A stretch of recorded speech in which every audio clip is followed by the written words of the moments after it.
All right, let's get right into it. Today, we are talking about a true legend of Taiwanese street food. You know the one I'm talking about. That humble, perfectly white sphere you see sizzling in night markets or floating in a beautiful, delicate soup. Yep, we are talking about the iconic, the absolutely irresistible, the incredibly bouncy cuttlefish ball. And this phrase right here, it just perfectly captures the whole experience.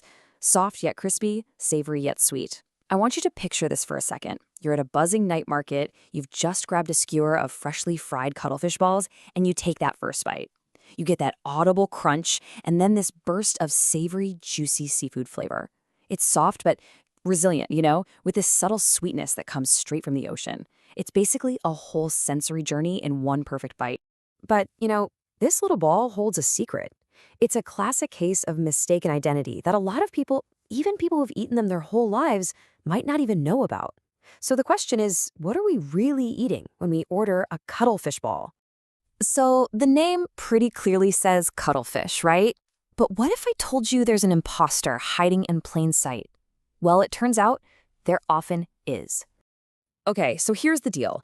The authentic, top-tier, real-deal cuttlefish ball is made from a very specific variety called tiger cuttlefish. Its meat is thick, it's naturally sweet, and it has this incredible protein structure that gives it that signature bounce we all love. Now, cheaper versions, they often substitute squid or, use a whole lot of starch as a filler. And it can't replicate that satisfying, springy texture. Not even close. So the story of the cuttlefish ball doesn't start with some gourmet chef in a fancy kitchen. Not at all. It's a story of pure ingenuity, born right out of necessity on the high seas.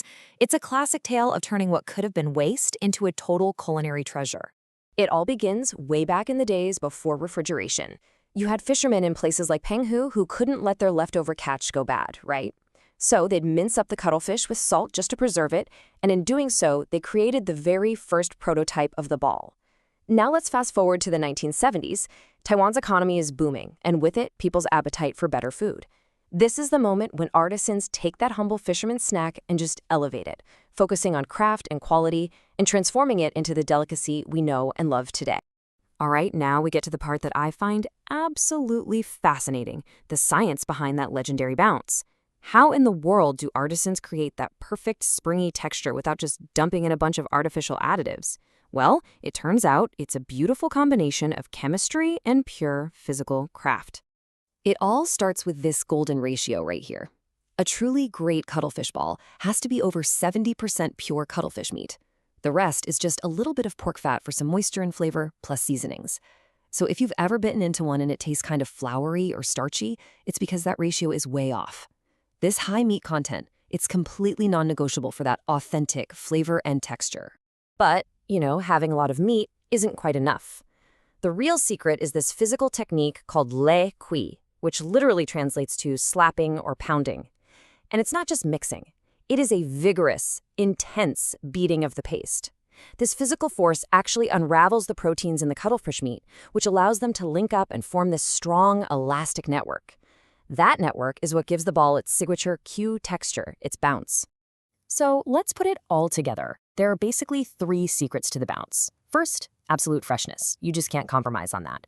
Second, that slapping technique we just talked about, and a lot of times they'll leave some of the meat diced for a chunkier texture. And third, and this one is so crucial, the cold chain. The paste has to be kept ice cold. We're talking below 10 degrees Celsius the entire time it's being slapped.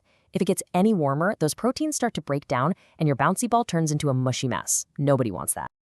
Okay, so after all that science and all that history, it really all comes down to the eating. And while there are countless ways to enjoy a cuttlefish ball, 2 methods really stand out as the absolute classics. And they represent 2 totally different experiences, one of fire and one of water. First up, you've got the fried version, which is the undisputed champion of the night market. It's deep fried until it's all puffed up and golden, giving you that incredible crunchy outside and a steamy, juicy inside, usually with a good dusting of white pepper salt. Then, on the complete other end of the spectrum, you've got the boiled version. This one is all about purity. It's gently simmered in a simple broth, so it's soft, it's tender, and it really lets the natural sweetness of the cuttlefish just shine. 2 totally different preparations, one amazing hero ingredient. So how do you know if you've got a truly great one on your hands? Well, here's a fun little piece of folklore for you. Old masters used to say that a perfectly made cuttlefish ball has so much natural elasticity that you could literally drop it on a table and it would actually bounce, just like a ping pong ball. I mean, that's a real testament to the power of pure ingredients and proper technique, not chemicals. So, what's the big takeaway here? That cuttlefish ball is so much more than just a simple snack. It's a direct link to the ingenuity of fishermen from generations ago. It's a hands on, delicious lesson in food science. And really, in an age of mass production, it stands as this powerful symbol of craft, of quality, and of the pure, unadulterated taste of the ocean, all packed into one perfect little sphere. Ultimately, this little white ball proves that even the simplest foods can hold an entire ocean of stories, science, and history. It kind of makes you wonder, doesn't it? What incredible secrets might be hiding in plain sight in your favorite food?